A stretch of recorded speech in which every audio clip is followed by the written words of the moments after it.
Muy bien. Entonces, ¿para qué estamos presentando esto? Porque lo que vamos a ver son pruebas diagnósticas y pruebas terapéuticas. Y en ese contexto, las pruebas diagnósticas y las pruebas terapéuticas están acá, en prevención secundaria, en la etapa, no, en el periodo cogénico. Entonces, las pruebas diagnósticas nos van a permitir a nosotros aproximarnos al diagnóstico que estamos planteando como diagnóstico probable. Una vez que tenemos el diagnóstico, vamos a tener que tratarlo. Y por eso vamos a hablar de las pruebas terapéuticas. Entonces hoy día vamos a revisar cómo las pruebas diagnósticas nos ayudan a nosotros a aproximarnos a confirmar un diagnóstico. Estoy pensando que sospecho de dengue, ¿qué prueba voy a solicitar para confirmar el diagnóstico? Y en ese contexto tengo que conocer si voy a usar desde la perspectiva de la salud pública o si voy a utilizar desde la perspectiva de la cabecera del paciente.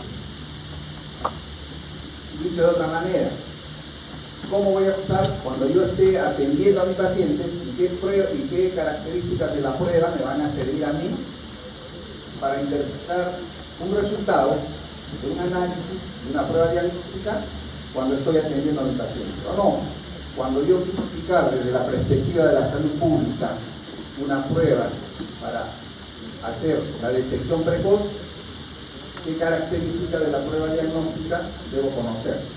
¿Y qué nivel debe tener esta prueba diagnóstica para yo poder aplicar, por ejemplo, en la detección precoz? Los dos conceptos que debemos de recordar cuando hablamos de pruebas diagnósticas. Uno, la utilidad desde la perspectiva de la salud pública y la utilidad desde la perspectiva de la atención clínica. Lo que no van a utilizar ustedes seguramente cuando estén siendo clínicos va a ser esa parte o esas características de la prueba diagnóstica, las referidas a las que nos van a permitir a nosotros utilizar a la cabecera del paciente. Para eso les ponía esto, para que recuerden que acá es donde vamos a aplicar las pruebas diagnósticas y las pruebas terapéuticas. Momento en el periodo patogénico y en el contexto de la prevención secundaria. Miren, aquí está la utilidad que tienen las pruebas diagnósticas. Monitoreo del curso clínico de la enfermedad una vez diagnosticada y tratada. Van a ver qué características debe tener una prueba diagnóstica cuando yo quiero ver si está funcionando o no está funcionando mi tratamiento. Monitoreo. Luego, para predecir la aparición posterior de una enfermedad, para detectar precozmente la enfermedad antes que esta progrese asintomática. Y ahí estamos hablando de pruebas para detección precoz.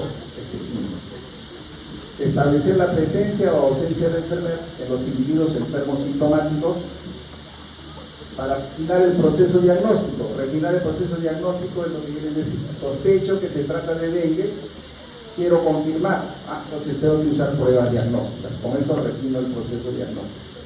Y para predecir el pronóstico de la enfermedad. Entonces, para estas actividades tienen gran utilidad las pruebas diagnósticas.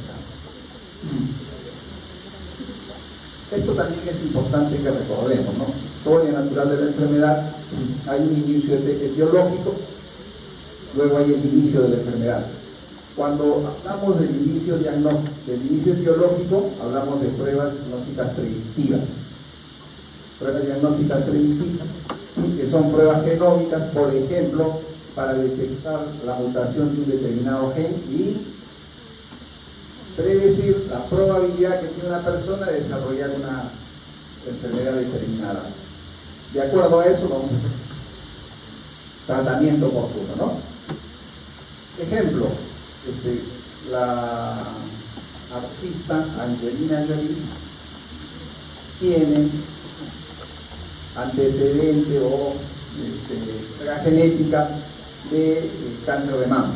Entonces ella, antes de que haga cáncer de mama, se hizo una prueba diagnóstica predictiva y encontraron que su probabilidad, la probabilidad de que haga cáncer de mama era elevada. Entonces, ¿qué se hizo? Mastectomía bilateral. Entonces, para eso nos sirve, por ejemplo, las pruebas preventivas cuando el inicio es etiológico, no cuando se han producido las manifestaciones iniciales. Luego,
probabilidad preprueba. Bueno, se llama probabilidad preprueba. Llamada también prueba de tratado. Entonces les decía, cuando tengo un niño con esas características, febril, sin otra manifestación, y ya tiene 3 días, 4 días, le doy paracetamol, le baja, pero vuelve a subir, entonces vamos a sospechar que tiene infección del tracto urinario. De cada 100 niños, 5.3 tienen la probabilidad. Para que nosotros nos atoxinemos, hacemos la anamnesis, evidentemente, y le preguntamos si el lactante es hombre o es mujer. Porque si es mujer, la probabilidad va a subir al 16.9%. Entonces una niña, un lactante, con fiebre, que es mujer, la probabilidad que tenga infección del tracto urinario es del 17%. La siguiente situación, ya vamos a hacer uso de las pruebas diagnósticas. Vas a decir, señora, hágale un examen de orina. Si el examen de orina nos dice que es positiva la prueba, se dice que es positiva cuando en el examen de orina los leucocitos son más de 10 por campo, entonces la probabilidad sube al 56%. Así es la secuencia que hacemos nosotros cuando hacemos nuestra disquisición clínica y queremos aproximarnos a un diagnóstico. Entonces las pruebas diagnósticas lo que nos ayudan es a alejarnos o aproximarnos a nuestro diagnóstico. Porque si yo digo, este paciente es varón, entonces la probabilidad no va a ser 16.9. Encima le hago un examen de orina y es negativa, no voy a decir, no, si tiene infección urinaria. Voy a decir, la probabilidad de que tenga infección urinaria es alejada. Voy a pensar en otra posibilidad. Así se hace el razonamiento médico. Eso es lo que tiene. Para eso sirven las pruebas. No es para que usted viene con ictericia y yo hágale tomografía, ecografía, resonancia, gamografía, transaminasas, proteínas. No. Y eso es lo que está ocurriendo ahora con ustedes, médicos, futuros médicos. Cuando llega y examinan, dice, allá tiene ictericia, pídele esto, y tiene ese diagnóstico, los exámenes auxiliares. Pero ¿qué problema tiene eso? El problema tiene que al paciente, si el paciente paga, le va a significar un gasto de bolsillo. Y si el Estado paga, los fondos que nosotros aportamos, se van a ver mermados. ¿Por qué? Porque estamos en una mala praxis. Eso recuerden, lo que tenemos que hacer es un uso racional. Primero, historia clínica, luego los exámenes más simples y luego los exámenes cómicos. ¿Para qué? Para aproximarnos cada vez más al diagnóstico. Yo les digo, si este paciente es varón y tiene un examen de orina negativo, no le voy a decir, hágale un objetivo por si acaso.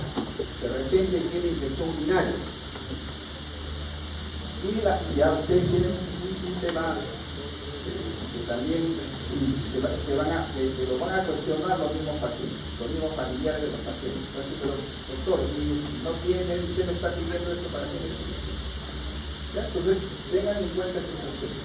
Entonces, si le sale positivo y lo tiene 56% de posibilidad, entonces digo, señora, le vamos a dar el tratamiento para su niño, según el hospital que yo trabajo, los microbios más frecuentes son el Escherichia coli, Klebsiella, entonces esto debe ser el Escherichia coli, le vamos a dar el medicamento X porque el espectro antibiótico nos dice que, el mapa microbiológico nos dice que este microbio se mueve con tal antibiótico. Entonces le voy a dar, pero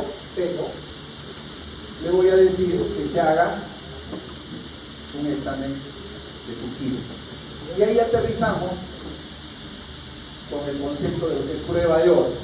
En el contexto del diagnóstico de la infección del tracto urinario, el cultivo se comporta como una prueba de oro. Que no vamos a, el hacer un examen, un objetivo, no es una prueba riesgosa, es una prueba que tiene una riesgosa. Entonces, y es el referente para decir si tiene o no tiene infección urinaria. Entonces, una vez que hemos llegado a darle tratamiento, lo que hacemos en la práctica es decir, señora, hágale un objetivo, en 48 horas regresa, siga dándole tratamiento y vamos a ver qué microbio está produciendo el infección urinaria. ¿Y para qué lo citamos? Como hemos dado un tratamiento empírico, puede hacer de que el microbio es resistente al antibiótico que le hemos dado. Entonces, cuando viene, revisamos, sí señora, le ha salido el Escherichia coli, más de 100.000 unidades formadoras por mililitro, el antibiótico que le he dado está perfecto, continúe 7 días y con eso va a mejorar. Y la otra parte, la clínica, porque después de 48 horas, señora, ¿cómo está el niño o la niña? ¿Tiene fiebre? Ya no, ya está mejor, ya está comiendo mejor. Prueba terapéutica. Para eso sirven las pruebas diagnósticas, para que nos aproxime o nos aleje. Eso es lo que dice acá. Tenemos la incertidumbre diagnóstica. ¿Será o no será infección urinaria? Dijimos, es una niña, entonces la probabilidad aumenta. le hago un examen de orina, hay deposituria, entonces me aproximo acá, le hago el urocultivo y me sale positivo, digo 100% probable que niña tiene. Para eso sirven las pruebas diagnósticas. Y si no, pues me voy alejando acá y me voy a ir a descartar. Entonces las pruebas diagnósticas son exámenes auxiliares, eso también recuerden. Supongo que cuando hacen química les dicen eso, ¿no? Las pruebas son exámenes auxiliares. Un examen auxiliar lo que hace es ayudarnos a un diagnóstico. No nos hacen diagnóstico, ¿no? Per se. Y eso es lo que les decía, de que en este contexto que les he puesto como ejemplo, el urocultivo es una prueba de oro. ¿Y qué es una prueba de oro? Es aquella que identifica a los enfermos y identifica a los no enfermos. Esa es una prueba de oro de manera resumida. Y entonces la pregunta será, pero entonces profesor, usted me está enseñando la prueba de oro, me dice que es la prueba que identifica a los enfermos, identifica a los no enfermos, entonces ¿por qué no les hago prueba de oro a todos? ¿No? Ese sería el razonamiento. ¿Para qué me está diciendo hagan primero un examen de orina, después le harán un urocultivo? Por esto de acá. Si bien nos da 100% de exactitud, el problema es que son complejos, a veces requieren alta tecnología y a veces son costosas. Generalmente son costosas, alta tecnología y son complejos. Por eso se hace necesario el uso de pruebas diagnósticas. No confundan también el concepto. Prueba de oro y prueba diagnóstica. Yo les digo a veces, ¿cuál es la sensibilidad de la prueba diagnóstica? Y no saben de qué estamos hablando. Entonces, entiendan, sepan identificar qué es una prueba de oro y qué es una prueba diagnóstica. La prueba de oro es el patrón que nos sirve de referencia para ver las características que tiene una prueba diagnóstica. En este caso, en el caso del ejemplo, la prueba de oro que hemos podido hacer sería el urocultivo y la prueba diagnóstica sería el examen de orina.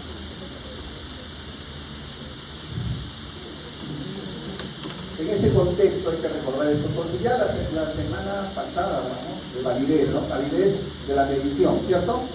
¿Y a qué nos referimos con la validez de la medición? ¿A qué nos referimos?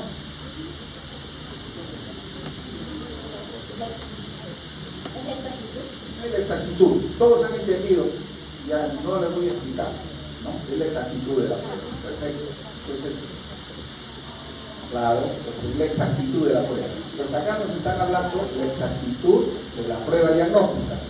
Y cuando hablamos de la exactitud de la prueba diagnóstica, es decir, de la validez, tiene dos componentes. Para decir que una prueba diagnóstica es válida, tenemos que considerar la sensibilidad y la especificidad. La sensibilidad y la especificidad miden la exactitud de la prueba.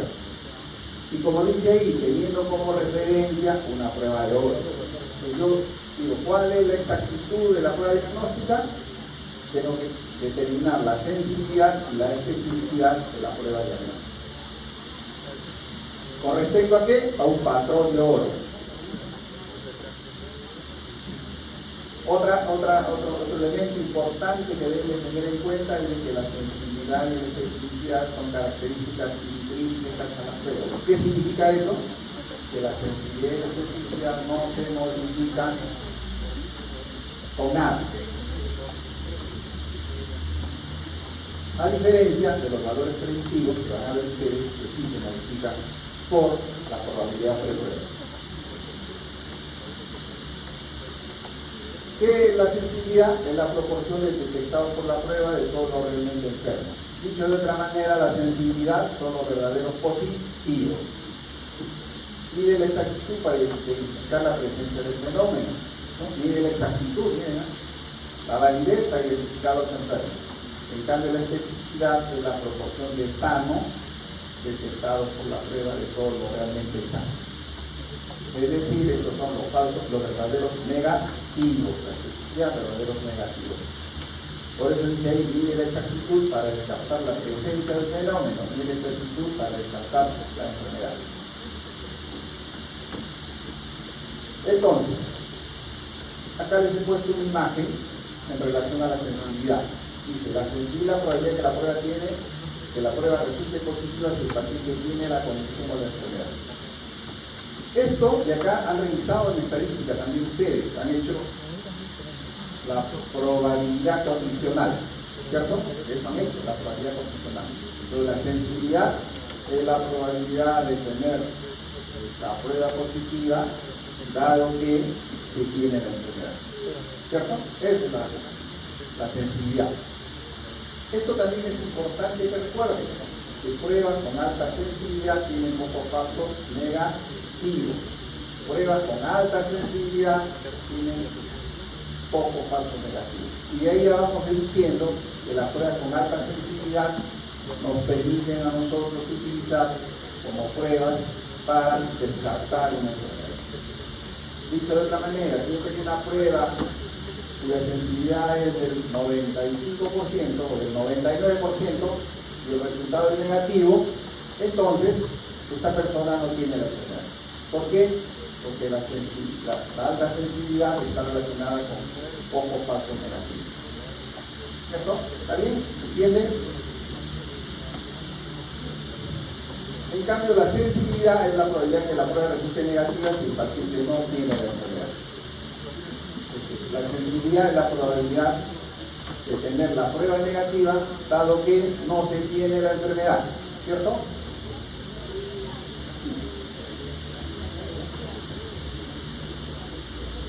Así, está bien. Está bien, ahí me he equivocado. Ahí dice especificidad. Está bien, ahí la especificidad. Borre. Es cierto. Hemos tratado la sensibilidad, hasta se me ha pasado. Tiene razón. La especificidad. Es lo que dijimos acá, ¿no? ¿Cierto? Está bien, está bien. Es lo que dijimos acá, para no confundirnos.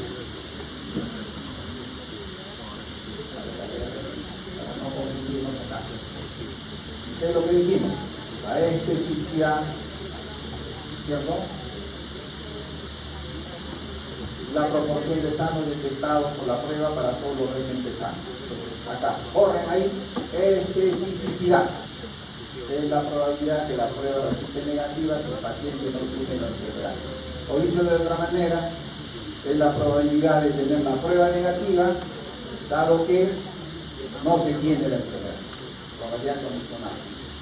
La otra cosa que tienen que recordar en el tema de la especificidad, como dice acá, que pruebas con alta especificidad tienen poco falsos positivos. Entonces, si yo quiero confirmar el diagnóstico de una enfermedad, tengo que usar pruebas con alta especificidad.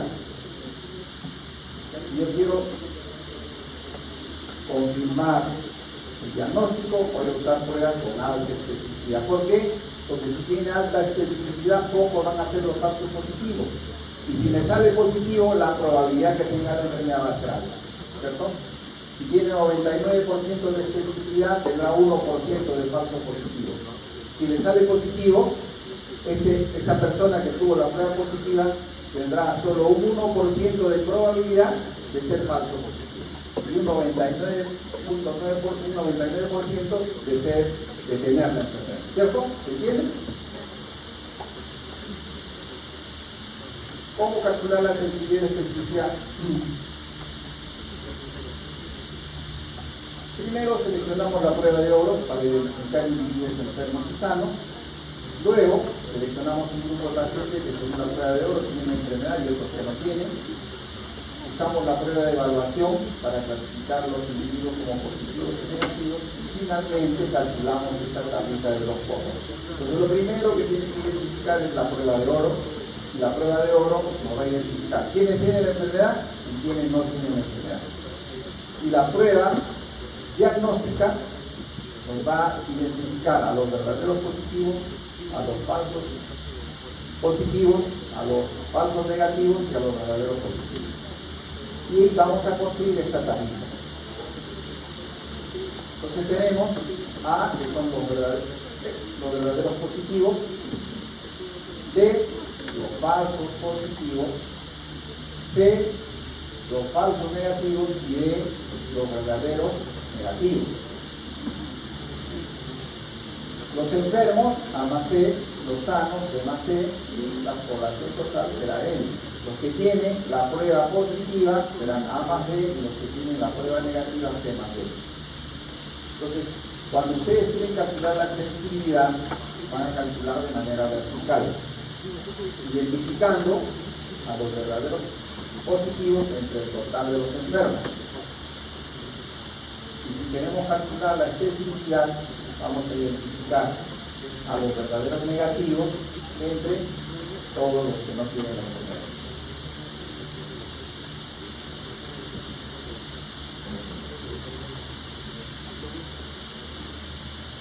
Cuando tenemos lo que yo les he mostrado anteriormente, es para cuando los resultados son dicotómicos, ¿no? Cuando son variables cualitativas. Cuando se tratan de variables cuantitativas tenemos que identificar un punto de corte. Y a partir del punto de corte vamos a decir cuál es la sensibilidad o la especificidad. Vamos a ver el ejemplo.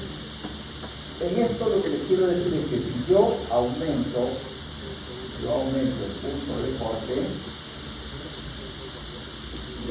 punto de corte, lo que voy a incrementar es la especificidad y voy a disminuir la sensibilidad.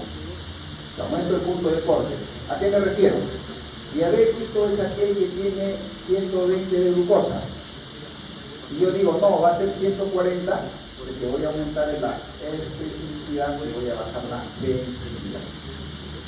En cambio, si yo digo, no, no va a ser 120, va a ser 100, lo que voy a es subir la sensibilidad y voy a disminuir la especificidad. A eso se refiere el umbral de corte y cómo se comporta si yo subo o disminuyo el punto de corte. Por eso dice acá, mover el umbral diagnóstico modifica el rendimiento de la prueba. Ya sea incrementando la especificidad o ya sea incrementando la sensibilidad. Y ahí vamos viendo de que la sensibilidad y la especificidad se convierten o se comportan como una balanza. En ese contexto, para que nosotros podamos identificar cuál es el punto de corte ideal, tenemos que usar esta curva roja, que es la representación gráfica de todos los puntos de corte posibles de una prueba cuantitativa. Y lo que identifica es la sensibilidad en el eje Y 1 menos la especificidad, que serían los falsos positivos, en el eje X. Y esta línea de acá es la línea de la sal. Nosotros lo que pretendemos es de que una prueba diagnóstica tenga la mayor sensibilidad y la mayor especificidad. Y esa se encuentra en este punto, como dice acá. Lo más alejada de la línea de la sal. Si la prueba diagnóstica está cerca de la línea de la sal, vamos a decir que su rendimiento no es adecuado. Esto es lo que les he querido, ya gráficamente les muestro acá, ¿no? Entonces tenemos una prueba perfecta, sería esta que tiene acá. 100% de sensibilidad, 100% de especificidad. Ustedes dirán, pero profesor, acá dice 0.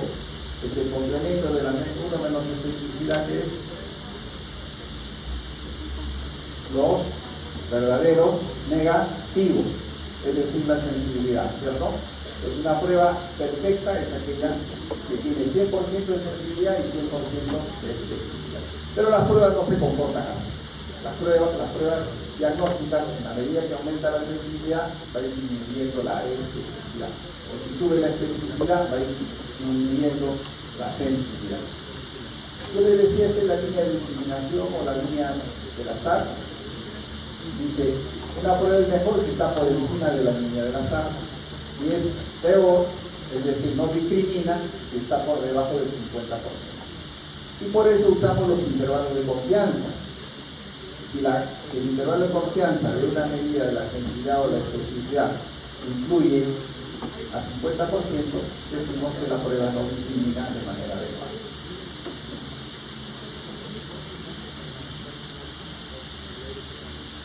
Acá, para que se entienda, tenemos la prueba de oro, es la prueba que identifica a las personas sanas y las personas enfermas, ¿cierto? Tenemos a las personas sanas y a las personas enfermas.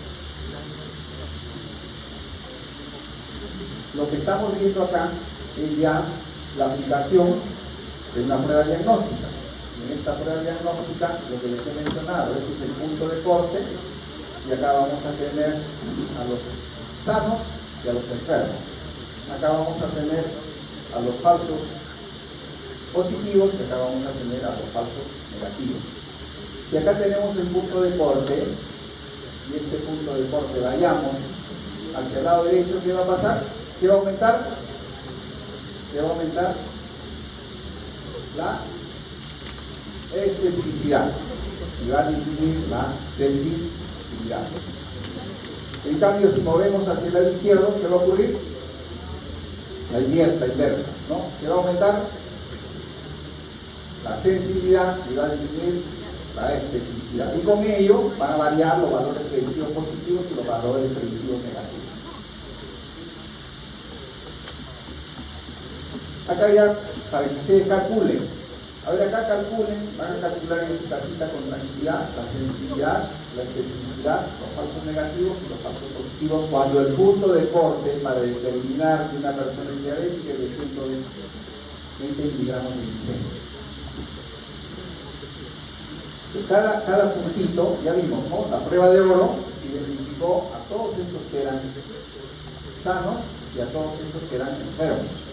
Lo que estamos aplicando es una prueba diagnóstica. Y la prueba diagnóstica hemos dicho que toda persona que tiene 120 miligramos de glucosa es considerada diabética. Pues acá lo que tenemos que identificar a cuántos identificó esta prueba, a cuántos son verdaderos positivos y cuántos son verdaderos negativos. Y con eso vamos a calcular la sensibilidad y la especificidad. Los que sin tener la enfermedad fueron identificados como diabéticos serán los falsos positivos. Y aquellos que, teniendo la diabetes, no fueron diagnosticados como diabéticos serán los falsos negativos. Hagan el ejercicio, les estoy dejando el cuadrito, les estoy dejando como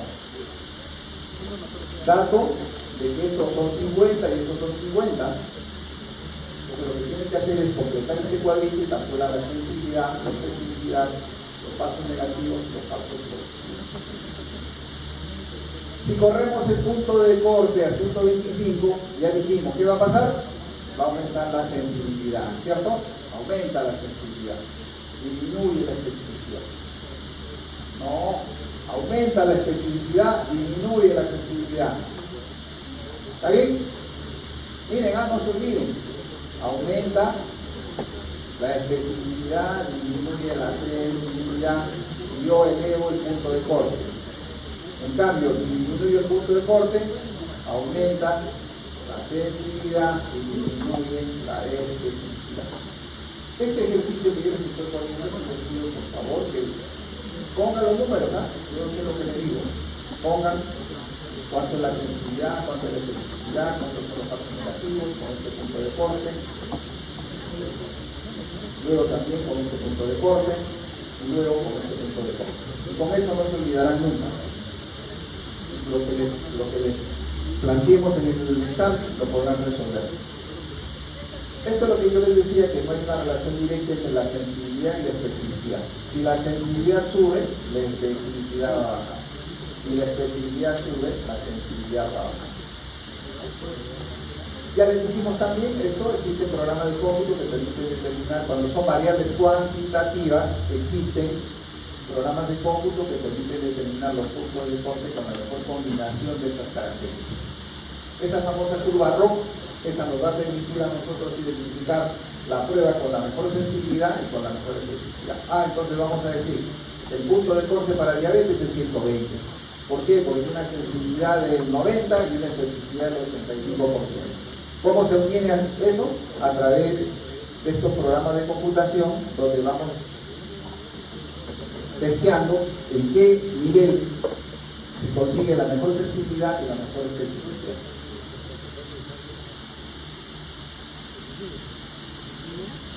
Esto es otra cosa que tienen que decir. Sí, dime. Joven. ¿Algo? ¿Molestas? ¿Estás hablando? No sé qué estás hablando. ¿Tienes alguna pregunta? Entonces, y si quieren hablar afuera, no hay ningún problema, yo no me hago problema. Ya, pero molesta. Listo, dice, recuerden, la estimación de la sensibilidad especial se han obtenido una muestra de sujetos y por lo tanto corresponde a estimaciones puntuales sujetas a error aleatorio. Entonces, ¿qué recomiendan? Lo que se recomienda es que estos resultados se deben presentar con los famosos intervalos de confianza.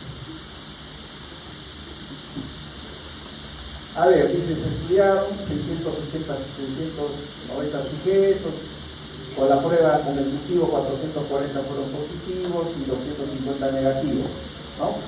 La radiografía identificó a 340 verdaderos positivos, a 30 falsos negativos, a 100 falsos positivos y a 220 verdaderos negativos. Con esta información calcule la sensibilidad y la especificidad.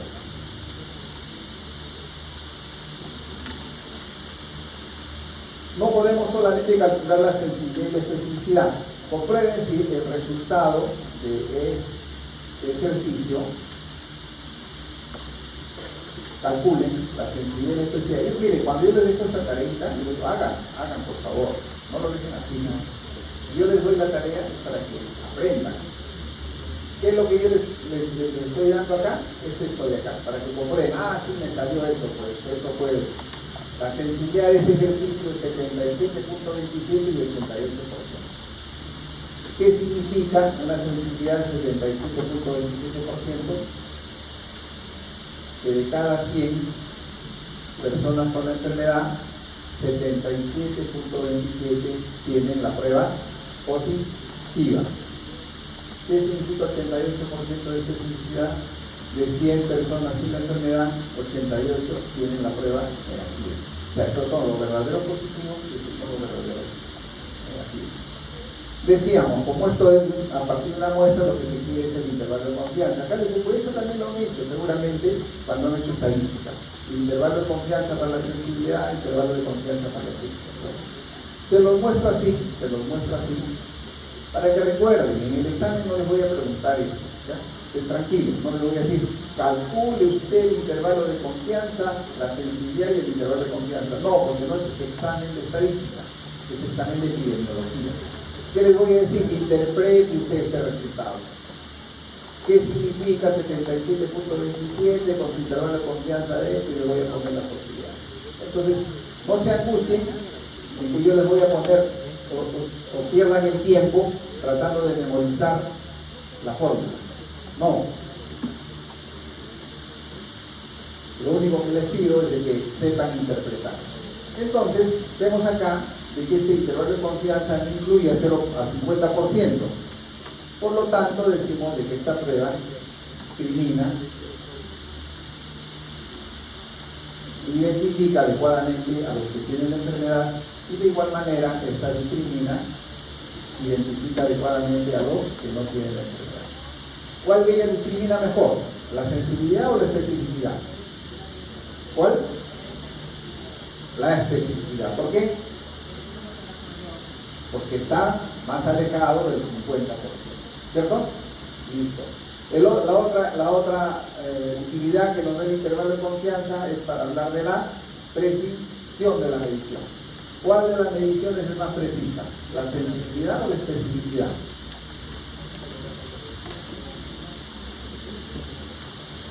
A ver, ¿cómo determinamos la precisión de la medición?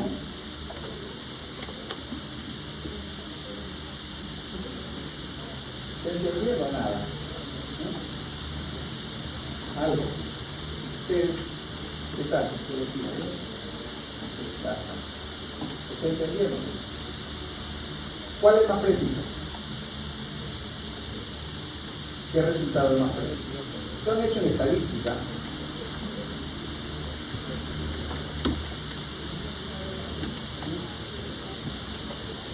Vamos a ver. ¿Quién nos ayuda? Levante la mano.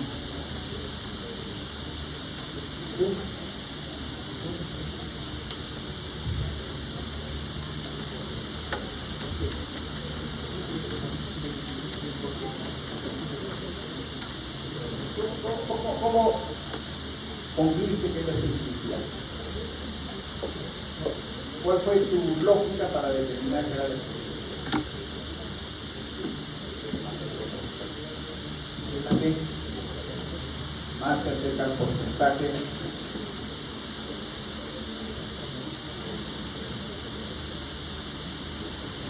Ya, ok, exacto. Se acerca más ¿a esto te refieres? Este se acerca más al 95%. Ya, esa fue tu lógica. Está bien, no hay ningún problema, no es examen. O sea, pero por lo menos algo que como la lógica. ¿Ya? Listo, muy bien, gracias. ¿Y tú? A ver, ¿qué está comiendo tus papitas light?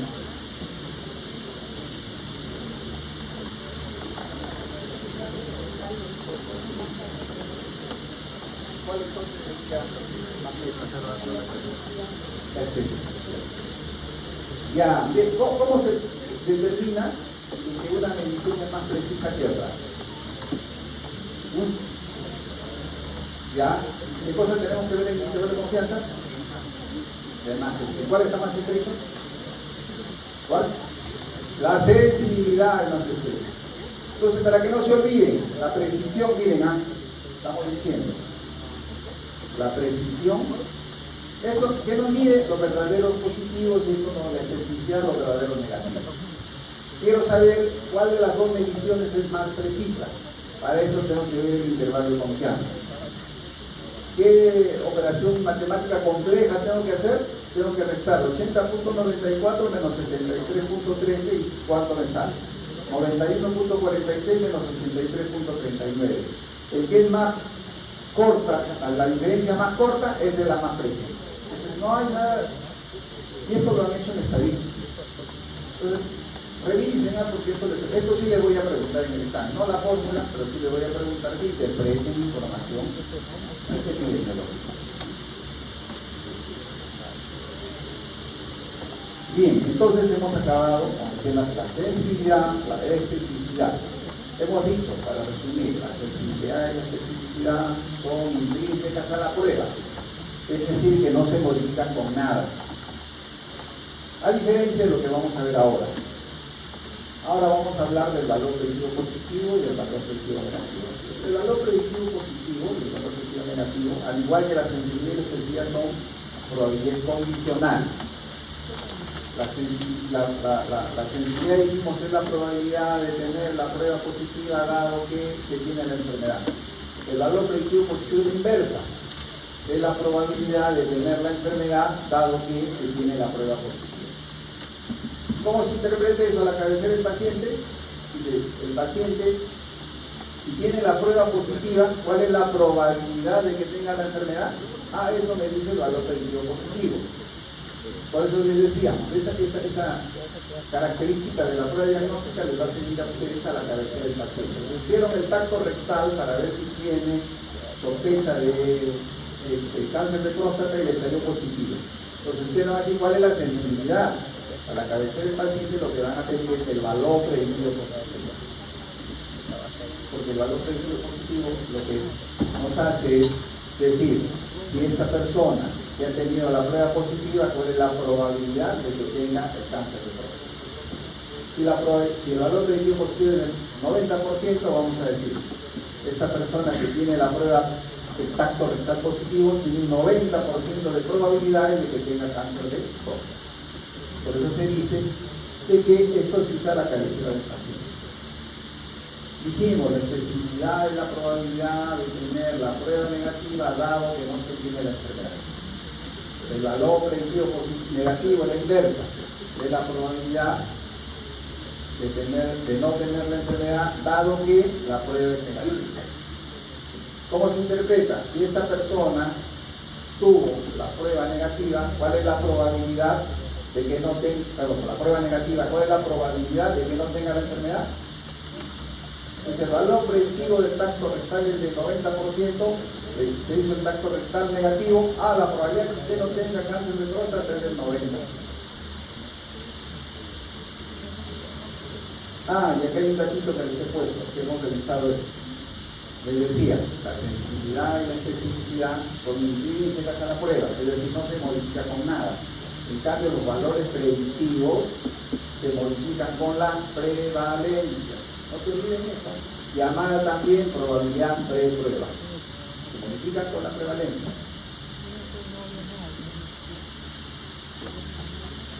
¿Cómo se calcula? Igual, hacen la misma tablita, solo que ya acá para calcular los valores predictivos, ya no es de manera vertical, van a usar también los verdaderos positivos y los verdaderos negativos, pero ya la división van a ser por los totales horizontales.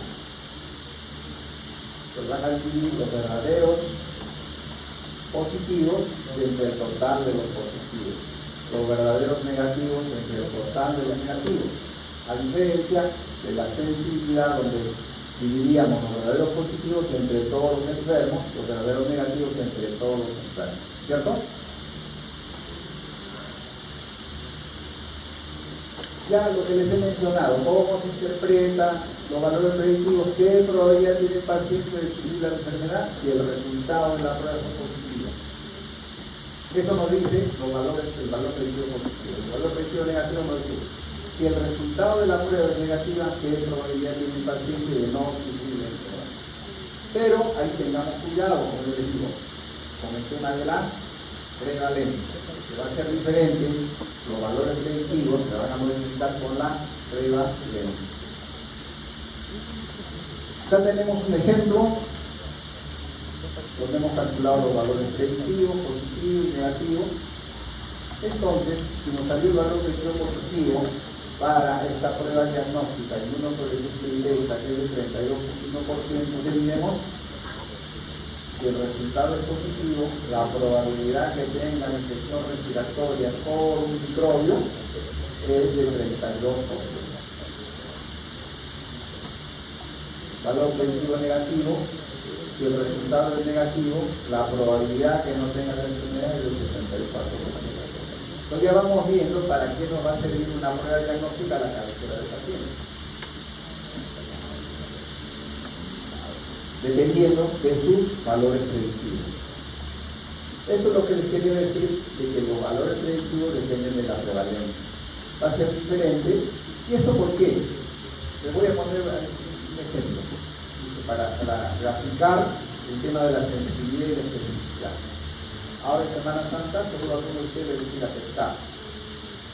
Y si no, a los que les gusta pescar, pues la caña de pescar representaría la sensibilidad y la especificidad, ya que no se va a modificar con nada.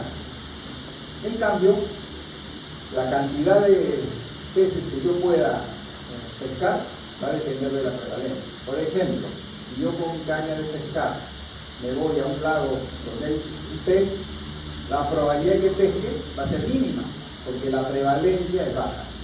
En cambio, si me voy a una piscigranja y yo tiro el anzuelo, la probabilidad de que pesque va a ser alta. A eso se refiere los valores predictivos, y los valores predictivos dependen de la prevalencia. El valor predictivo de una prueba va a ser diferente. Por ejemplo, otro ejemplo, vamos a hacer la evaluación de la presencia de VIH y para eso vamos a escoger dos poblaciones, una población de religiosas y una población de personas que se dedican a la prostitución. ¿En quiénes creen ustedes que mayor será la prevalencia de la presencia de VIH? ¿Dónde? No me llegan los monjes. No. Entonces, no, las que se dedican al negocio sexual. Eso nos traduce, ¿por qué es más probable? Porque la prevalencia es ahí. Entonces, los valores predictivos positivos serán mayores en este grupo de mujeres que en el grupo de las monjitas. Pero los valores predictivos negativos serán mayores en las monjitas que en las mujeres que se dedican a la prostitución. ¿Por qué? Nuevamente les digo, porque los valores predictivos tienen que ver con la prevalencia de la enfermedad. De ahí que no podemos usar pruebas diagnósticas sin saber cuál ha sido la prevalencia donde se aplicó esa prueba diagnóstica. En cambio, la sensibilidad y la especificidad sí la podemos utilizar, sin tener esa consideración. Acá lo que les estoy poniendo es cómo va cambiando los valores predictivos positivos y los valores predictivos negativos con relación a la prevalencia. Conforme aumenta la prevalencia, aumentan los valores predictivos positivos y disminuyen los valores predictivos negativos. Si hacemos la inversa, conforme disminuye la prevalencia, va a disminuir el valor predictivo positivo y va a aumentar el valor predictivo negativo. Eso es lo que les quiero mostrar acá. Y acá lo que les he puesto como ejemplo, ¿no? Dice, consulta externa, baja prevalencia, entonces la probabilidad de que yo identifique a la persona con la enfermedad que pesque un enfermo va a ser baja. Entonces, el valor predictivo positivo va a ser bajo. En cambio, si yo hago una unidad de cuidados intensivos donde hay una alta prevalencia, el valor predictivo positivo se va a elevar. Esto para reiterar sobre lo mismo, cómo se comportan los valores predictivos con relación a la prevalencia, teniendo diferentes sensibilidades. ¿Qué es lo que les quiero resumir acá? Independiente de la sensibilidad, los valores predictivos se van a modificar en la medida que se modifica la prevalencia. Ese es el resumen de esto. Acá tenemos una sensibilidad de 30, de 60 y de 90. En todos los casos, los valores predictivos se van a modificar conforme aumente la prevalencia.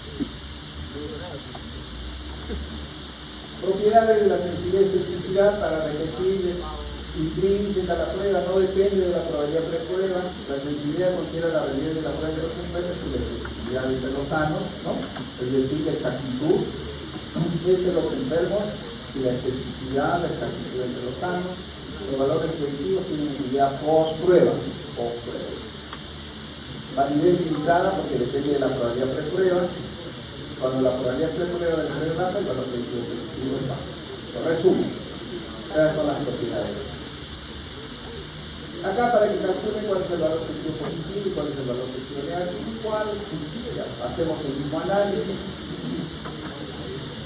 Entonces acá el examen tendrá mayor utilidad la radiografía de tórax cuando el resultado sea positivo, ¿no? ¿Cuál es la probabilidad de que la persona tenga la enfermedad si la radiografía de tórax es positiva?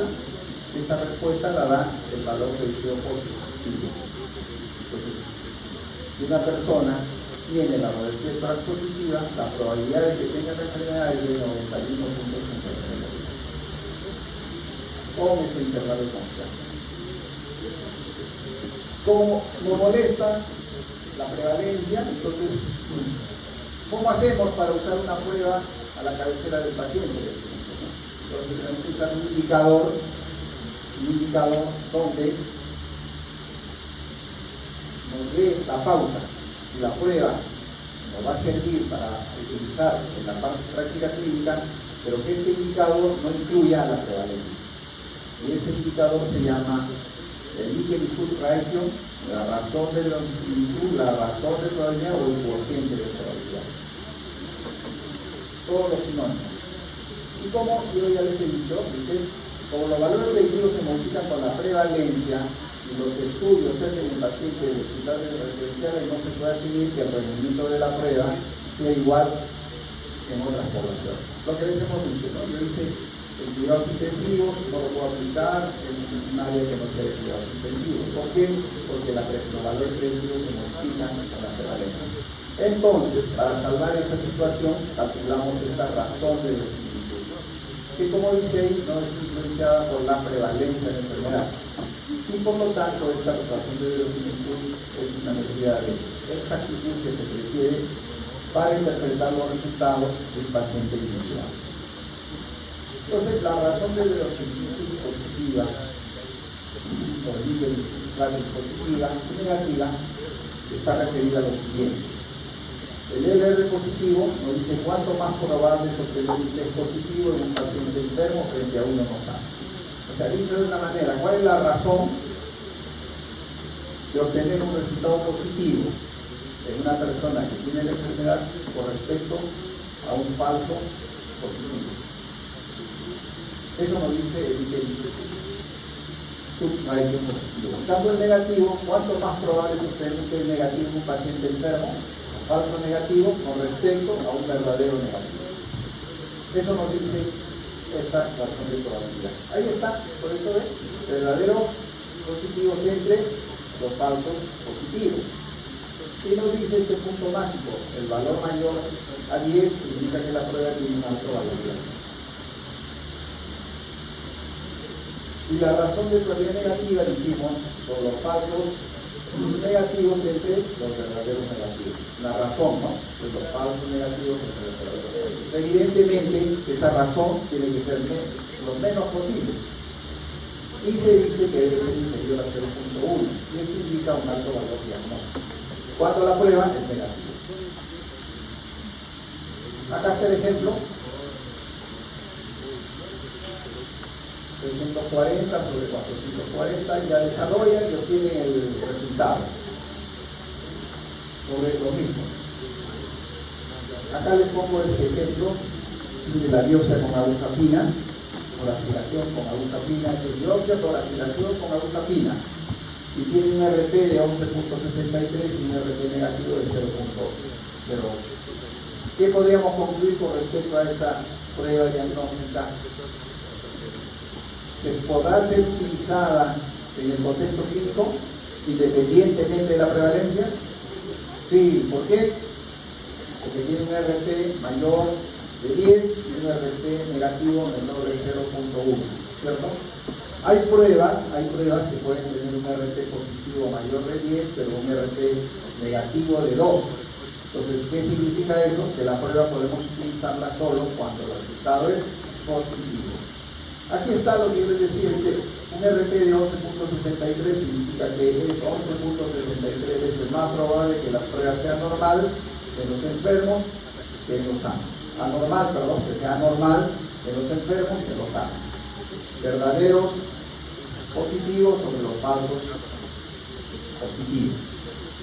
En cambio, el RP negativo significa que es 0.08 veces más probable que la prueba sea normal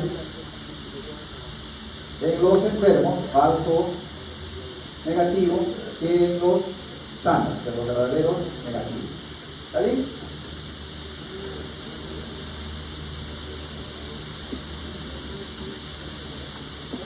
Este es un nomograma, y este nomograma nos sirve para calcular la probabilidad post-prueba. Y para calcular la probabilidad post-prueba requerimos conocer la probabilidad pre-prueba y tenemos que conocer el LR. ¿Qué es la probabilidad pre-prueba? Es la prevalencia. Es decir, si la prevalencia es 10 y un LR positivo de 10, ¿cuál será la probabilidad post-prueba? Si yo tengo una prueba que la voy a aplicar en una población cuya prevalencia es de 10 y esta prueba tiene un LR de 10, la probabilidad post-prueba es de 53%. ¿Qué significa esto? Significa que si la prueba me sale positiva, hay la probabilidad de que en un 53% realmente sea positiva. Eso es lo que nos dice la probabilidad post-prueba. Por eso dice, si sale positiva, hay 53% de probabilidad de que la persona tenga la enfermedad. Y acá dice, no intercepta el eje final revelando la nueva probabilidad matemática de que este paciente específico tenga la enfermedad. Pues si la prueba fue positiva, en un paciente donde la prevalencia es 10 y el LR es de 10, la probabilidad de que esta persona que tiene la prueba positiva tenga la enfermedad es de 53%. Eso nos dice la probabilidad post-prueba. Y esto sí se utiliza la cabecera del paciente independientemente de la prevalencia, ¿no? Si yo uso los valores predictivos per se, como tal, tengo que tener en cuenta cuál es la prevalencia de la enfermedad. ¿Por qué? Porque ya nuevamente me reitero, los valores predictivos se modifican con la prevalencia. En cambio, este indicador del LR no se modifica con la prevalencia. Yo teniendo el LR y teniendo la prevalencia con la probabilidad preprueba, puedo calcular cuál va a ser la probabilidad de que la persona tenga la enfermedad luego que le he hecho la prueba. ¿Está bien? Listo. Bueno, este es otro ejemplo para que ya revisen. Acá estamos trabajando con dos valores. Uno, que es la prevalencia, el otro es el LR positivo y el LR negativo. Si yo uso el LR positivo, voy a decir cuál es la probabilidad de que tenga por enfermedad. Si uso el LR negativo, cuál es la probabilidad de que no tenga la enfermedad. Este es otro concepto que debemos de saber también. Hay pruebas en serie y hay pruebas en paralelo. ¿A qué me refiero? Por ejemplo, una prueba en serie es aquella que se hace la prueba de ELISA para VIH, y si te sale positivo, te tenemos que hacer otra prueba, Western blot, para confirmar. Esa se llama prueba en serie. En cambio, la prueba en paralelo es aquella prueba que se aplica de manera simultánea. Ejemplo, yo puedo utilizar para el diagnóstico del infarto del miocardio 2 pruebas simultáneamente. Si una de ellas me sale positiva, digo que la persona tiene infarto del miocardio. Esa se llama prueba en paralelo. ¿Para qué sirven las pruebas en serie y las pruebas en paralelo? Las pruebas en serie lo que van a hacer es aumentar la especificidad. ¿Ya? Las pruebas en serie, estamos diciendo, me salió la prueba positiva, pero quiero saber si realmente es positiva, le voy a hacer otra prueba. Entonces, una prueba en serie lo que me aumente la especificidad. En cambio, yo hago una prueba en paralelo y me dice si cualquier prueba que sea positiva me dice que tiene la enfermedad, lo que voy a aumentar es la sensibilidad. Entonces, dicho de otra manera, cuando yo hago una prueba en serie, lo que voy a tratar de mejorar es la especificidad. En cambio, cuando hago una prueba en paralelo, lo que voy a tratar de mejorar es la sensibilidad. ¿Está bien? Y aquí está ya súper explicado cómo que se hace la prueba. Cualquiera de estas positivas me dice, tiene el diagnóstico, pues aumento la sensibilidad. En cambio la otra, si es positivo le hago la otra. Si es positivo digo, ya sí tiene la enfermedad. Entonces lo que voy a mejorar con una prueba en serie es la especificidad. Precisión diagnóstica, este es otro concepto. Yo les he dicho que el tema no es que calculen los resultados, ¿no? Manualmente. A ver, joven, ¿sí, algo? ¿Alguna pregunta? Entonces, les decía, usen el OpenEpic. Hay una herramienta estadística llamada OpenEpic. Porque en realidad en esta época de la inteligencia artificial, etcétera, usted ya seguramente en estadística no hacían ni los cálculos. Nosotros hacíamos los cálculos, una hoja, y presentábamos con todos los cálculos. Entonces hay un programa llamado OpenEpic. Y ahí van a poner ustedes, si quieren pruebas diagnósticas, siempre dicen pruebas diagnósticas, van a poner los valores de la tabla de 2x2 y les va a salir los resultados. Y dentro de esos resultados les va a salir este resultado que se llama precisión diagnóstica. ¿Qué nos dice la precisión diagnóstica? Lo que hace simplemente es identificar a los verdaderos positivos y a los verdaderos negativos, dividido entre el total. Y lo que nos traduce es la proporción de sujetos que han sido correctamente clasificados por la prueba. Eso nos dice. A eso se llama precisión diagnóstica. Precisión diagnóstica, no precisión de la medición, precisión diagnóstica. Es la proporción de sujetos que han sido identificados de manera correcta por la prueba. Y ahí está con la precisión diagnóstica, ahí está con su intervalo de confianza también. Nos dice que esta prueba ha identificado a los verdaderos positivos y verdaderos negativos en un 81.16%. La utilidad, ahí está para todo lo que nos sirven las pruebas diagnósticas: tamizaje, filaje, búsqueda de casos, descarte de diagnóstico, confirmación diagnóstica y seguimiento. Para todo esto utilizamos las pruebas diagnósticas en el contexto de nuestros pacientes. Ya nuevamente para repetir, les hemos dicho la prueba diagnóstica predictiva, la prueba diagnóstica de detección precoz, de screening, de tamizaje, como quieran ustedes llamar. Pruebas diagnósticas predictivas, ya hemos mencionado, según una condición de sujeto con factores de riesgo, es decir, con aumento de la probabilidad de sufrir la enfermedad. ¿Qué vamos a buscar en estos casos? Es importante que la prueba produzca falsos, poco falsos negativos. Si Si esta prueba requiere pocos falsos negativos, ¿qué característica debe tener la prueba? ¿Qué característica debe tener la prueba? Que tenga pocos falsos negativos. Alta sensibilidad. Alta sensibilidad.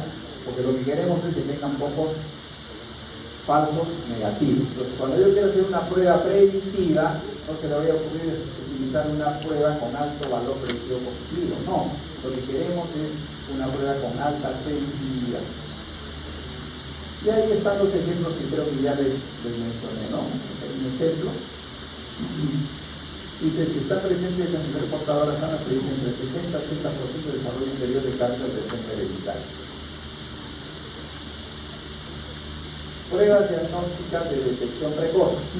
Es el nivel básico de examen en que se hace la búsqueda de una condición en una población con baja probabilidad de tenerla. Este uso exige un examen que tenga principalmente una alta capacidad para encontrar a los enfermos, aun si se hace cuenta de resultados falsos positivos. Y acá necesitaríamos enorme capacidad para encontrar a los enfermos, alta, y aún si se hace a costa de resultados falsos positivos.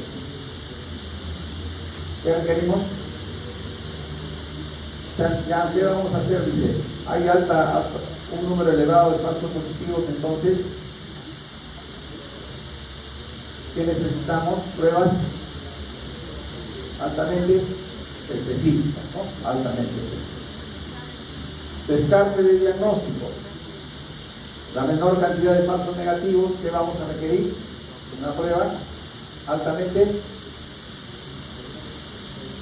pocos falsos negativos, altamente sensible, ¿no? Sí, altamente sensible, claro. Ahí está el ejemplo, es paciente de 48 años, hipertenso, ya leen con calma, paciencia, con humor. La medición de enzimas como la troponina corresponde al uso de una prueba diagnóstica para un descarte de diagnóstico. Entonces, descarte de diagnóstico, la menor cantidad de falsos negativos, pruebas altamente sensibles. Confirmación diagnóstica. El uso confirmatorio de pruebas debe ser empleado juiciosamente, ya que el gasto en la atención de salud puede pararse de manera dramática en manos no experimentadas. Cuando se tiene certeza, existe muy alta probabilidad de que existe una condición, realizar una prueba diagnóstica puede ser innecesario. Dice, si se tiene alta probabilidad de una prueba diagnóstica, se requiere una prueba que lo asegure. Por lo tanto, debe tener la menor probabilidad de resultados falsos positivos. ¿Lo que necesitamos para confirmar el diagnóstico? Una prueba altamente específica o sensible. Menor probabilidad de resultados falsos positivos. Específica, alta especificidad.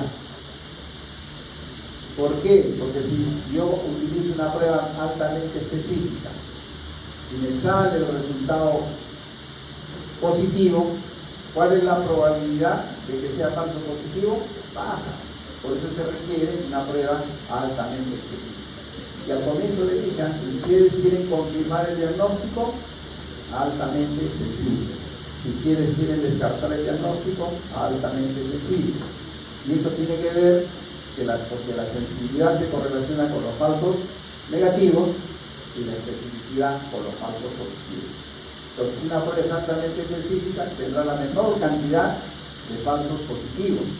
Y si sale positivo, la probabilidad de que tenga la enfermedad va a ser pues elevadísima, ¿no? Si tengo 99% de especificidad, el 1% es de falso negativo, y me sale el resultado, 1% de falso positivo, me sale el resultado positivo, la probabilidad de que sea falso positivo es bajísima, es solo del 1%. Por eso, cuando yo quiero confirmar un diagnóstico, tengo que hacer una prueba altamente específica. Cuando quiero descartar, hago una prueba altamente sensible. ¿Está bien? ¿Estamos? Esto que no preguntan se tiene que traducir a la hora del examen, que todos sacan 20, ¿no? Sí. ¿Cómo?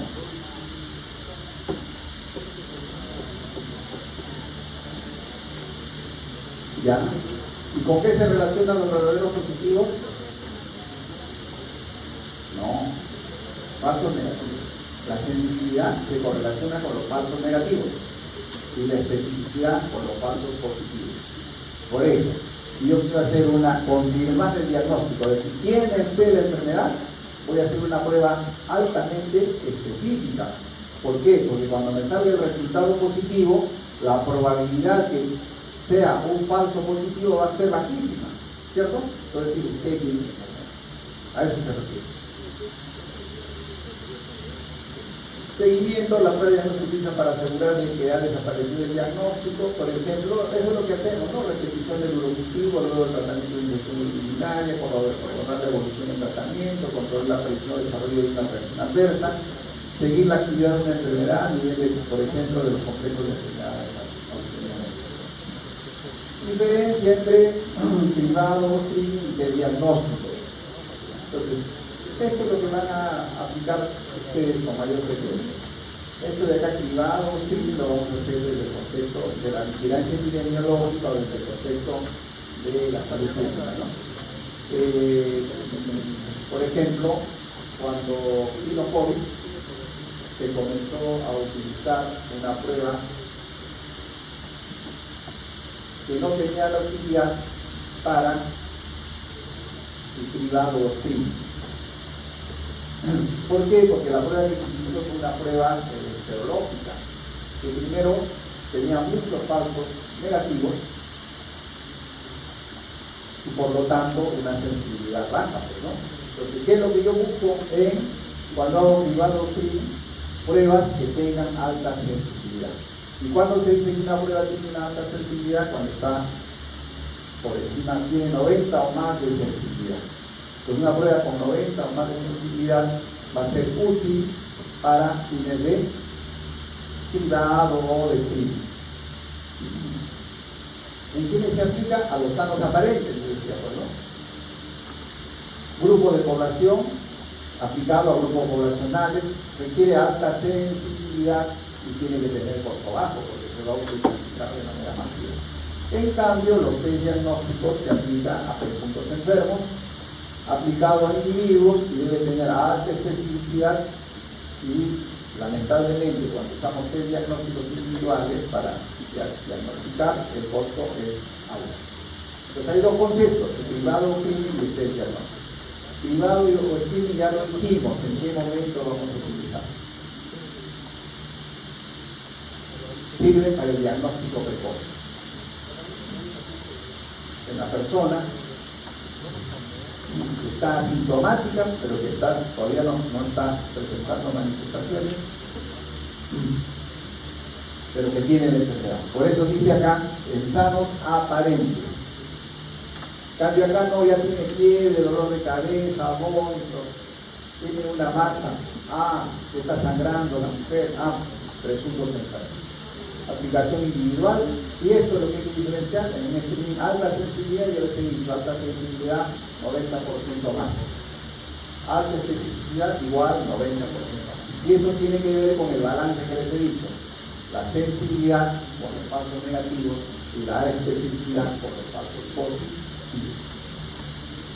Y ahí nuevamente reiterarles que las pruebas con alta sensibilidad sirven para el descarte de una enfermedad, mientras que las pruebas con alta especificidad sirven para confirmar el diagnóstico. ¿Está bien? ¿Y eso por qué? Por el balance que tenemos entre sensibilidad y falsos negativos y especificidad y falsos positivos. La prueba que tenga la menor cantidad de falsos negativos va a permitir descartar la enfermedad cuando el resultado es negativo, obviamente. Y esas pruebas son las altamente sensibles.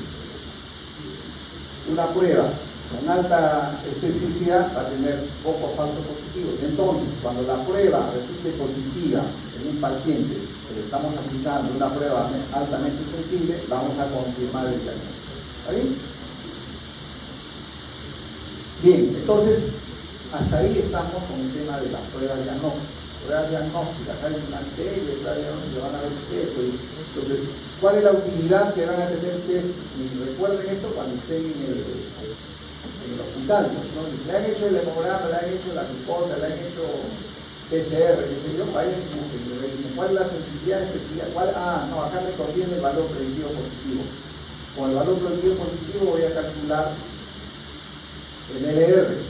Con el LR y teniendo la probabilidad preprueba, voy a calcular en mi diagrama de Pagan cuál es la probabilidad post-prueba. Y a mi profesor le voy a decir, profesor, la probabilidad post-prueba de este análisis que hemos hecho es tanto, entonces la probabilidad que esta persona tenga la enfermedad es 80%. Y su profesor va a decir, creo que hay con la boca abierta, pues eso no maneja. Entonces eso tiene que manejar, recordar, estas cosas, como digo, prácticas. ¿Qué deberíamos manejar con los médicos? ¿No? Los médicos, los clínicos, para que sepan qué prueba estamos utilizando y además para darle la información al paciente, ¿no? Pues de repente le salió negativo el resultado y se va contento y le decimos, y de repente la probabilidad de que la prueba sea negativa es baja y se va contento y realmente tiene la enfermedad con una prueba negativa. ¿Ya? Entonces es importante que recuerden eso. Y el otro componente en lo que es la historia natural de la enfermedad, en la parte de periodo patogénico, una vez que ya hago el diagnóstico, tengo que darle tratamiento, ¿cierto? Tengo que darle tratamiento. De nada sirve, también ahí es también importante que sepan, de nada sirve que yo haga un diagnóstico maravilloso para decirle, señor, usted tiene esta enfermedad, pero ¿sabe qué? No hay tratamiento, porque tiene que haber a la par, ¿no? Por eso las pruebas diagnósticas se correlacionan con las pruebas terapéuticas. Y las pruebas terapéuticas, nosotros les vamos a dar una visión pequeña de lo que son las pruebas terapéuticas, que ya lo vamos a revisar luego cuando hagamos diseños experimentales, vamos a desarrollar de manera amplia el tema de pruebas de cómo se obtienen los resultados o cómo se hace la investigación para obtener un medicamento mejor. Y ahí les vamos a mencionar también que cuando hablamos de un medicamento no solamente debemos hablar de su eficacia, que es lo que vamos a hablar hoy día de manera abstracta, sino que debemos de ver otros componentes.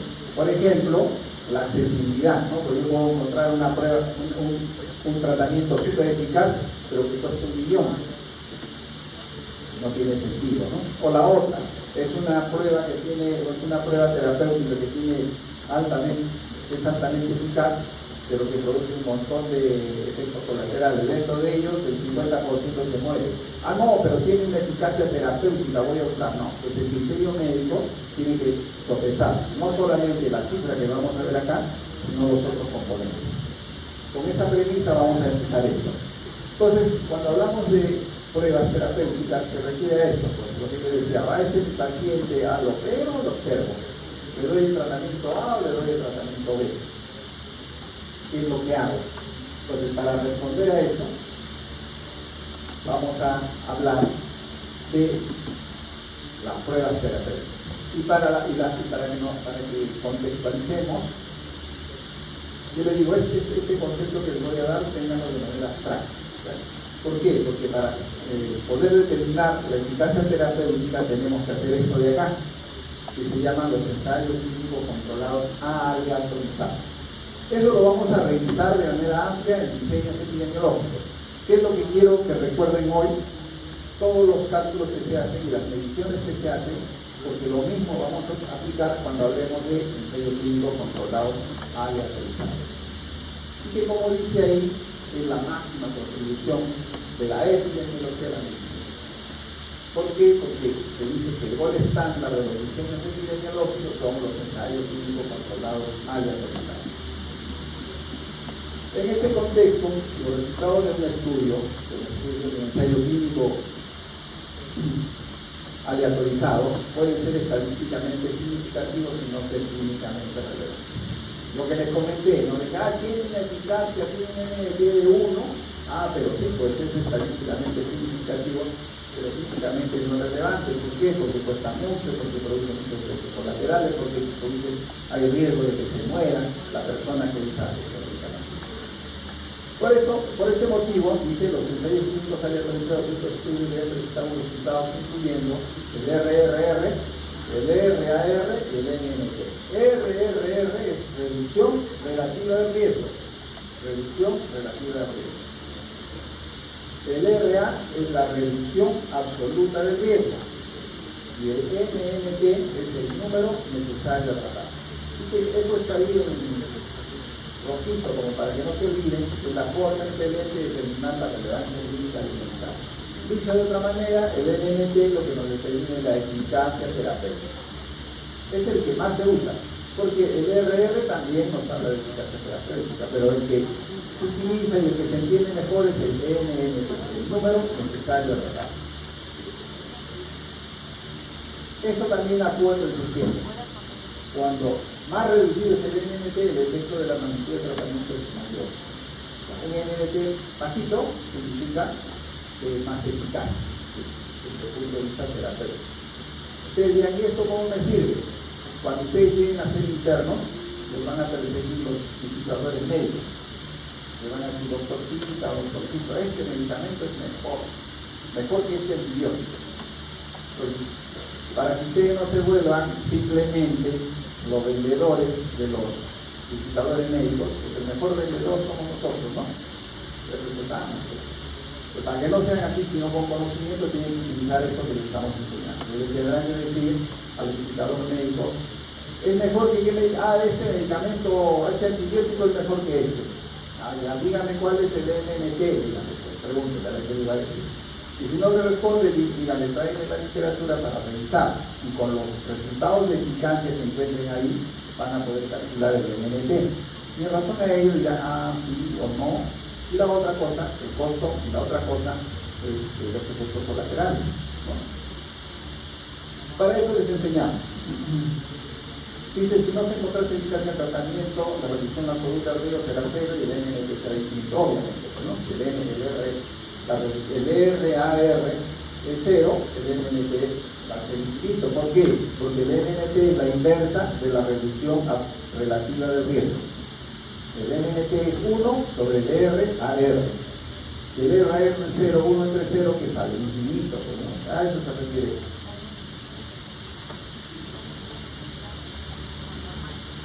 Solo para recordarles, esto no les voy a preguntar en esta oportunidad, ¿no? Pero sí tienen que saber que un ensayo clínico controlado se desarrolla así. Hay participantes seleccionados, hay un proceso de aleatorización que ya vamos a hablar de manera detallada cuando hablemos de ensayos clínicos controlados. ¿A qué se refiere la aleatorización? Les adelanto que no es lo mismo que selección aleatoria que van a usar ustedes o que a veces mencionan en sus proyectos de investigación o cuando hagan tesis. No es lo mismo aleatorización que selección aleatoria de la muestra. Y en esa aleatorización van a encontrar un grupo experimental a quien le van a dar el medicamento, la intervención nueva y un grupo control. Acá para recordarles también cuando hablamos de grupo control, antes en los libros antiguos dice placebo, ya no se usa, raramente se usa placebo, ¿no? Raramente se usa placebo.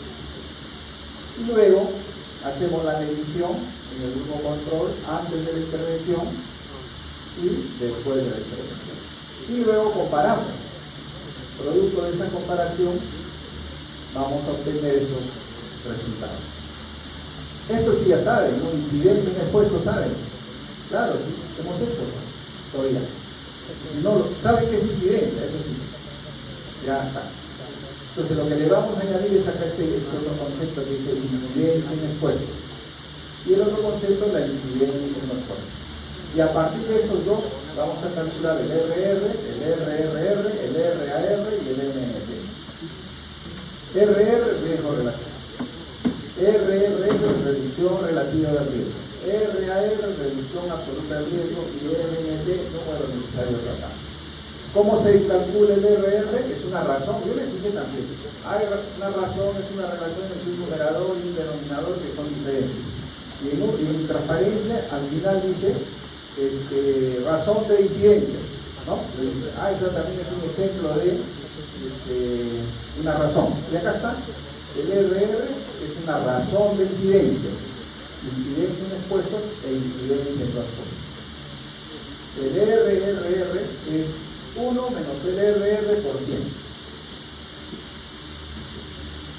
Y el RAR es la incidencia entre los que no recibieron la intervención, menos la incidencia entre los que recibieron intervención. O sea, la incidencia entre los no expuestos menos la incidencia entre los expuestos. Y el NNT es la inversa del RAR. Listo. Vale, y a esto, recuerden también, porque la próxima clase vamos a hablar de medidas de la fuerza de asociación y vamos a volver a retomar este tema, pero ya desde la perspectiva, ya no de pruebas terapéuticas, sino desde la perspectiva del enfoque de riesgo. Aquí tenemos, dice, ¿qué tratamiento es más eficaz? Se pregunta, ¿no? Entonces, cuando ustedes pregunten qué tratamiento es más eficaz, en la cabecita tiene que estar como elemento principal el NNT. Pero yo ya les decía, el RRR también es una medida de eficacia. Entonces, se dio el tratamiento contra COVID, se vacunó contra COVID y el 70%, se redujo en 70% el ingreso a hospitalización. Esa es una medida de eficacia. Y ese 70% que representa el RRR. Entonces, acá lo que nos pide, ¿qué tratamiento más eficaz? Dice, uso del medicamento A para reducir la enfermedad pulmonar obstructiva crónica recién nacidos que recibieron surfactante de ventilación mecánica. O sea, hubieron unos niños que recibieron surfactante y ventilación mecánica y además le dieron el medicamento A. Y a este grupo que recibió también surfactante y ventilación mecánica le dieron el medicamento B. Hay dos grupos. Uno que dio el medicamento A y el otro el medicamento B. Entonces, quiero saber qué medicamento es mejor. El medicamento A, eficaz, pues, ¿no? Evidentemente. El medicamento B, para eso tengo que calcular la medida que les mencionaba. Este es un resumen, pero para que entiendan, miren, incidencia en expuestos, incidencia en expuestos. Vamos a hacer lo siguiente. Cuando yo quiero calcular la incidencia en expuestos, tengo que dividir los enfermos expuestos, los enfermos que recibieron el tratamiento, entre el total de los que recibieron el tratamiento. ¿Está bien? Eso es 80 entre 1000. Recuerden cuánto sale, para que luego comparemos con el cuadrito. La incidencia de los expuestos son los que no recibieron el tratamiento A entre el total de los que no recibieron el tratamiento A. Acá igual, incidencia en expuestos del tratamiento B, los que enfermos que recibieron el tratamiento B entre el total de los que recibieron el tratamiento B y los no expuestos, los enfermos que no recibieron el tratamiento B entre el total de los no expuestos. Eso se traduce en esto, pues, ¿no? O sea, tratamiento A, incidencia en expuestos 8, ¿está bien? 8%, 10%, incidencia expuestos en el grupo B, 0.8, incidencia en expuestos 1. ¿Está bien? Así sale. Entonces, si ya tienen las incidencias, las aplicamos. Vamos a calcular el RR. Incidencia en expuestos, incidencia en no expuestos. Razón de incidencia. Y nos sale 0.8 y 0.8. Entonces decimos, los dos medicamentos reducen la presencia de EPOC. Protegen, ¿no? Porque es menos de 1. Luego vamos a calcular el RR. Y el RR también nos dice que la reducción relativa del riesgo es del 20%. O sea, si damos el tratamiento A o damos el tratamiento B, vamos a reducir en 20% la posibilidad de presentar enfermedad pulmonar obstructiva. Y luego calculamos el RAR, que viene a ser la incidencia en expuestos entre los que no recibieron, ¿no? La incidencia entre los que no recibieron, 0.10 menos la incidencia entre los que recibieron, 0.0. Pueden calcular así, no hay ningún problema, 10 menos 8 también, ¿eh? Pero tengan cuidado, porque cuando calculen el RAR, tienen que dividir esto entre 100, porque si dividen 1 entre 2, ¿cuánto le va a salir? ¿Me cuentan? ¿Igual? No le va a salir igual.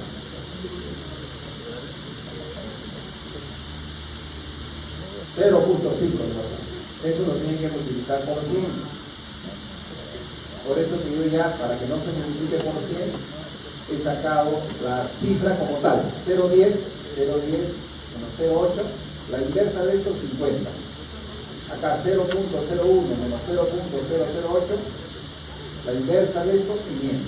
Entonces la pregunta es, ¿cuál será el medicamento más eficaz para tratar la enfermedad pulmonar obstructiva crónica? ¿El tratamiento A o el tratamiento B? El A. ¿Estamos? ¿Todos estamos de acuerdo? ¿Por qué? Porque tiene menor NNT, ¿cierto? Entonces, ¿qué significa 50 de NNT? Que para evitar un caso de enfermedad pulmonar obstructiva crónica se requiere tratar a 50 recién nacidos, ¿cierto? En cambio, si yo doy el tratamiento B, para evitar un caso de enfermedad pulmonar obstructiva crónica adicional, debo tratar a 500. Entonces, lo que yo voy a buscar es el medicamento que tenga el menor NNT. El NNT ideal será 1, ¿no? Doy un tratamiento y evito una persona que se enferme, ¿cierto? O mejor dicho, doy el tratamiento y recupero una persona. Ese es el tratamiento ideal. Pero eso no existe, ¿no? Entonces lo que tenemos que ver es la eficacia terapéutica está dada fundamentalmente, le digo, por el NNT. ¿Por qué? Porque a veces las incidencias de la enfermedad hacen de que los RRR sean iguales. Entonces, yo le digo con este valor de RRR cuál es más eficaz, y digamos que los dos son iguales. Pero en este caso es así porque por el comportamiento que ha tenido las incidencias. Entonces, en esas circunstancias, la mejor medida va a ser el NNT. Y ahí voy a seleccionar aquel medicamento que tenga el menor NNT. Esta es la eficacia y seguridad de la vacuna inoculada para saber. Esto se lo presenté cuando estábamos asustados todos, pues, ¿no? Por el tema de COVID y se estaba experimentando. Entonces, sacamos este ejercicio y se lo muestro ahora también a ustedes para que vean con la historia, ¿no? Entonces, esto de acá, el estudio de fase 3, ya lo vamos a ver cuando se hacen los ensayos clínicos controlados a la prisa, fase 1, fase 2, fase 3, fase 4. Esta fase 3 es en situaciones controladas. La fase 4 ya cuando se comercializa el producto. Y ahí ya no vamos a usar el concepto de eficacia. Ya vamos a ver más adelante qué concepto utilizamos cuando queremos determinar qué impacto ha tenido una vacuna, por ejemplo, cuando ha sido distribuida ya a la comunidad. Y acá nos dicen qué consistió la intervención, cuántos días duró, y nos dan los resultados. Entonces, a partir de esta información, si le tienen el examen así, ustedes tienen que construir su tablita como está esta acá. Así.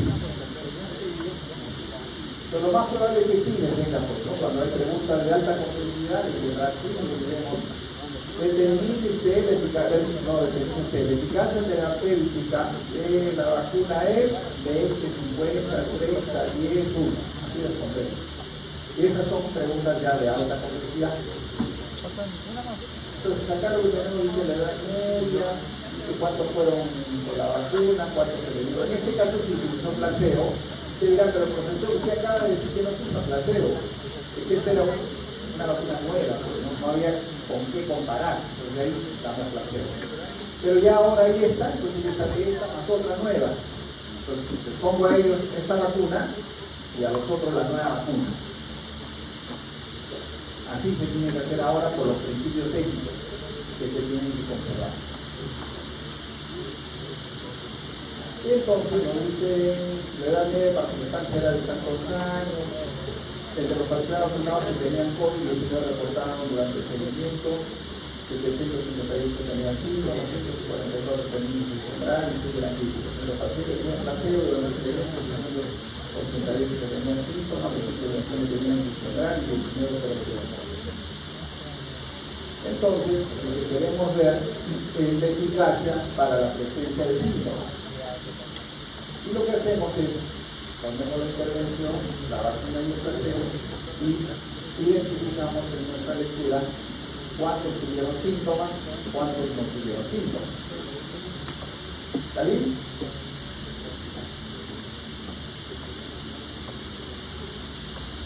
Ahí ven, 758 tenían síntomas, 144 infección, igual hacemos con el placebo.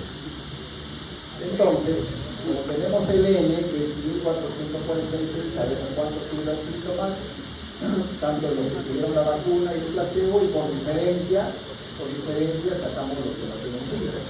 Eso también tengan en cuenta.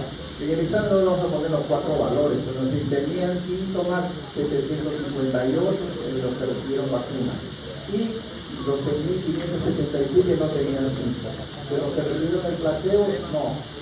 Y ustedes tienen que deducir, pues si la población vacunada fue 13.335 y 751 tuvieron síntomas, ¿cuántos no tuvieron síntomas? Igual, si nos dicen 5.977 de los que recibieron placebo no tenían síntomas, deduciremos cuántos tuvieron síntomas. Y a partir de ello calcularemos primero lo que les he dicho, la incidencia entre los que recibieron la intervención y la incidencia entre los que no recibieron la intervención. Y listo, y eso es lo que calcula. Y ahí están los resultados. Y listo. Incidencia está 758, 688, y ahí están las incidencias. Lo único que hacen es reemplazar, y acá que podemos decir es que la vacuna protegía, pues, ¿no? Esto tampoco se preocupe, no les voy a... Sí les voy a preguntar, porque la próxima clase vamos a hablar de esta medida, cómo se determina. El punto de corte es 1. Si es menos de 1, protege. Si es más de 1, en este caso, en el caso de no protege, no tiene efecto adecuado.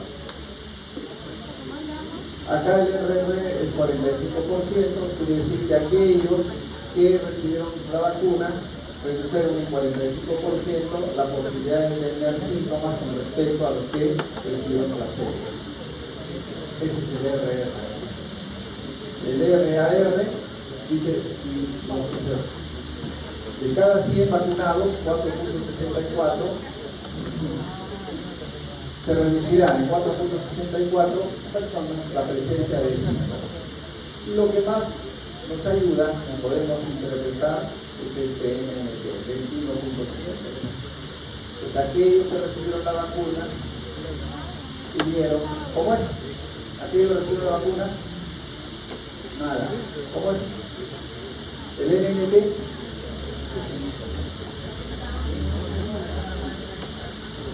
eso es muy bien. Se necesita vacunar a 21 personas para evitar la presencia de un individuo, una persona o un paciente que tenga síntomas. No hay problema, 22 o 20, sí, no hay problema. Eso, miren, de ahí también no se angustien, no se angustien. Cuando les ponemos el examen, les ponemos para cifras exactas. ¿Está bien la pregunta? Cifras, o sea, ¿a qué me refiero? 21.55. No, y en el examen no le voy a poner 21.55, 22 o 20. ¿Ya? O sea, el que sabe, sabe. Yo el 21.55, 26, era 28, 18. No le voy a poner 21.55, 22, 21.45. No, el examen no es para eliminar, es para que el que sabe responda adecuadamente. Entonces acá el NNT 21.55. Se tendrá que vacunar a 21.55 personas para evitar que un caso presente síntomas, un caso adicional presente síntomas. ¿Está bien? Eso es lo que significa el NNT. Creo que con eso terminamos. Muy bien, ahora sí les pido una cosa, saquen una hojita, media hojita. Ponen nombres y apellidos. Ponen